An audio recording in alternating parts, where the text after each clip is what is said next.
എല്ലാവർക്കും നമസ്കാരം. രതിമൂർച്ച ഈ വിഷയത്തെപ്പറ്റി നമുക്ക് എത്രത്തോളം ഓപ്പണായി സംസാരിക്കാൻ പറ്റും? ശരിക്കും ഒരുപാട് പേർക്ക് ഇപ്പോഴും മടിയുള്ള ഒരു കാര്യമാണിത്. അപ്പൊ ഇന്ന് നമ്മൾ നോക്കാൻ പോകുന്നത് ഒരു ഓൺലൈൻ ഗ്രൂപ്പിൽ നടന്ന ഒരു റിയൽ സംഭാഷണമാണ്. അവിടെ ആളുകൾ പങ്കുവച്ച യഥാർത്ഥ അനുഭവങ്ങളും സംശയങ്ങളുമാണ് നമ്മൾ കേൾക്കാൻ പോകുന്നത്. അപ്പോ ഇത് വെറുതെ എവിടെ നിന്നോ എടുത്ത തിയറിയൊന്നുമല്ല. ഒരു ഓൺലൈൻ കമ്മ്യൂണിറ്റിയിൽ നമ്മളെപ്പോലത്തെ സാധാരണ ആളുകൾ തമ്മിൽ സംസാരിച്ച കാര്യങ്ങളാണ്. അതുകൊണ്ട് തന്നെ ഇവിടെ പറയുന്ന ഓരോ എക്സ്പീരിയൻസും ഓരോ ഡൗട്ടും എല്ലാം റിയലാണ്. അപ്പം നമുക്ക് പെട്ടെന്ന് റിലേറ്റ് ചെയ്യാൻ പറ്റും. സത്യം പറഞ്ഞാൽ ഇത്രയും വലിയൊരു ചർച്ചയുടെ തുടക്കം ഒരു കുഞ്ഞു പോളിൽ നിന്നായിരുന്നു. അതിന്റെ റിസൾട്ട് വന്നപ്പോൾ എല്ലാവരും ഒന്ന് ഞെട്ടി. എന്താണെന്നല്ലേ? ആ പോളിൽ പങ്കെടുത്ത 18 വയസ്സിൽ താഴെയുള്ളവരിൽ ഏകദേശം 50%, അതായത് പകുതി പേർക്കും ഓർഗാസം അനുഭവിച്ചിട്ടുണ്ട് എന്നായിരുന്നു ആ കണ്ടെത്തൽ. ചെറിയൊരു ഗ്രൂപ്പിലെ പോളായിരുന്നിട്ട് കൂടി ആ ഒരു കണക്ക് മതിയായിരുന്നു ഒരു വലിയ സംഭാഷണം തുടങ്ങാൻ. ഗ്രൂപ്പിൽ ഒരംഗം കമന്റ് ചെയ്ത പോലെ വളരെ ഇൻട്രസ്റ്റിംഗ് ആയൊരു റിസൾട്ടായിരുന്നു അത്. ആ ഒരു പോൾ റിസൾട്ട് വെറും ഒരു നമ്പറായി നിന്നില്ല. ആളുകൾക്ക് ഭയങ്കര ക്യൂരിയോസിറ്റിയായി. ശരിക്കും എന്താണ് ഈ ഓർഗാസം? ഓരോരുത്തർക്കും കിട്ടുന്ന എക്സ്പീരിയൻസ് വ്യത്യാസമുണ്ടോ? അങ്ങനെയുള്ള ഒരുപാട് ചോദ്യങ്ങളിലേക്ക്, ഒരു ഡീപ്പ് ഡിസ്കഷനിലേക്ക് അത് വഴിവെച്ചു. അപ്പോ സംഭാഷണം തുടങ്ങിയപ്പോ സ്വാഭാവികമായും ആദ്യം വന്ന ചോദ്യം എന്താണ് ഈ രതിമൂർച്ച എന്നതായിരുന്നു. എല്ലാവരും അവരവരുടെ അനുഭവത്തിൽ നിന്ന് അവർക്ക് ഫീൽ ചെയ്ത ഫിസിക്കൽ സയൻസ് ഒക്കെ പങ്കുവച്ചു. അങ്ങനെ ഒരുമിച്ച് ഒരു ഡെഫിനിഷനിലെത്താൻ ഒരു ശ്രമം നടത്തി. അപ്പോ എല്ലാവരും പരസ്പരം ചോദിച്ച ആ ചോദ്യം ഇതാണ്: ശാരീരികമായിട്ട് ഫിസിക്കലി എന്തൊക്കെയാണ് സംഭവിക്കുന്നത്? ഇതിന് പലരും പല മറുപടികളാണ് കൊടുത്തത്. കാരണം ഓരോരുത്തരുടെയും അനുഭവം ഓരോ പോലെ ആയിരുന്നല്ലോ. അപ്പോ ആളുകൾ ഷെയർ ചെയ്ത കുറച്ച് കോമൺ കാര്യങ്ങൾ എന്തൊക്കെയാണെന്ന് വെച്ചാൽ, ചിലര് പറഞ്ഞു കണ്ണുകൾ മുകളിലേക്ക് മറിഞ്ഞു പോകുന്നൊരു ഫീല്, പിന്നെ മസിൽസൊക്കെ ടൈറ്റ് ആവുന്നത്, അറിയാതെ തന്നെ ചില ശബ്ദങ്ങൾ പുറത്തേക്ക് വരുന്നത്, പിന്നെ ഒരു റിതമിക്കായിട്ടുള്ള കോൺട്രാക്ഷൻസ്, പിന്നെ പാർട്ട്ണറെ മുറുകെ കെട്ടിപ്പിടിക്കുന്നത്. ഇങ്ങനെ ഓരോരുത്തരും പറഞ്ഞ അനുഭവങ്ങൾ ചേർത്ത് വെച്ചപ്പോൾ ഏകദേശം എന്താണ് സംഭവിക്കുന്നതെന്ന് ഒരു ഐഡിയ കിട്ടി. ഓക്കെ, അപ്പോൾ ഈ ഫിസിക്കൽ സയൻസിനെ പറ്റിയുള്ള ചർച്ച കഴിഞ്ഞപ്പോൾ സംഭാഷണം അടുത്തൊരു ലെവലിലേക്ക് പോയി. അതായത് ആണിനും പെണ്ണിനും ഈ ഓർഗാസം എന്ന് പറയുന്നത് ഒരേപോലത്തെ എക്സ്പീരിയൻസ് ആണോ, അതോ അതിൽ വ്യത്യാസങ്ങളുണ്ടോ? ഇതായിരുന്നു അടുത്ത ടോപ്പിക്. അപ്പോൾ ചർച്ചയിൽ വന്ന പ്രധാന വ്യത്യാസങ്ങൾ ഇതൊക്കെയാണ്. സ്ത്രീകളുടെ കാര്യത്തിൽ നല്ല ലൂബ്രിക്കേഷനും പിന്നെ ക്ലിറ്റോറൽ സ്റ്റിമുലേഷനും ഓർഗാസത്തിന് വളരെ ഇമ്പോർട്ടന്റ് ആണെന്ന് ഒരുപാട് പേര് പറഞ്ഞു.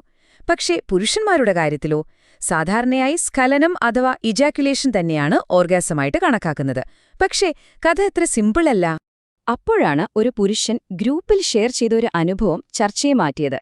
അദ്ദേഹം പറഞ്ഞത് വെള്ളം പോകുമ്പോൾ കിട്ടുന്ന ഫീല് മാത്രമല്ല, അതിലപ്പുറം പലതും ഉണ്ടെന്ന് അന്നെനിക്ക് മനസ്സിലായി എന്നാണ്.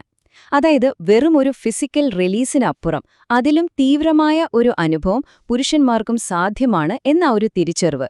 അത് ശരിക്കും ആ ഡിസ്കഷന് പുതിയൊരു ഡൈമെൻഷൻ കൊടുത്തു. ഈ ഒരു ഓപ്പൺ ഡിസ്കഷന്റെ ഏറ്റവും വലിയൊരു പോസിറ്റീവ് എന്താന്ന് വെച്ചാൽ, ആളുകൾക്കൊരു മടിയുമില്ലാതെ അവരുടെ സംശയങ്ങൾ ചോദിക്കാൻ ഒരു സ്പേസ് കിട്ടിയെന്നുള്ളതാണ്. ചിലപ്പോൾ വേറെ എവിടെയും ചോദിക്കാൻ ധൈര്യം കിട്ടാത്ത പല ചോദ്യങ്ങളും അവിടെ ആളുകൾ ചോദിച്ചു. അതിൽ വന്ന ഒരു പ്രധാനപ്പെട്ട സംശയം സ്ത്രീകളിലെ സ്രവങ്ങളെക്കുറിച്ചായിരുന്നു.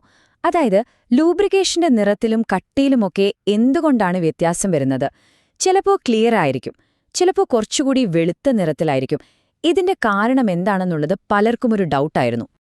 അപ്പോ ഈ സംശയത്തിന് ഗ്രൂപ്പിൽ നിന്ന് കിട്ടിയ ഉത്തരം വളരെ സിമ്പിളായിരുന്നു. മെയിൻ കാരണം നമ്മുടെ ശരീരത്തിലെ വെള്ളത്തിന്റെ അളവാണ്, അതായത് ഹൈഡ്രേഷൻ.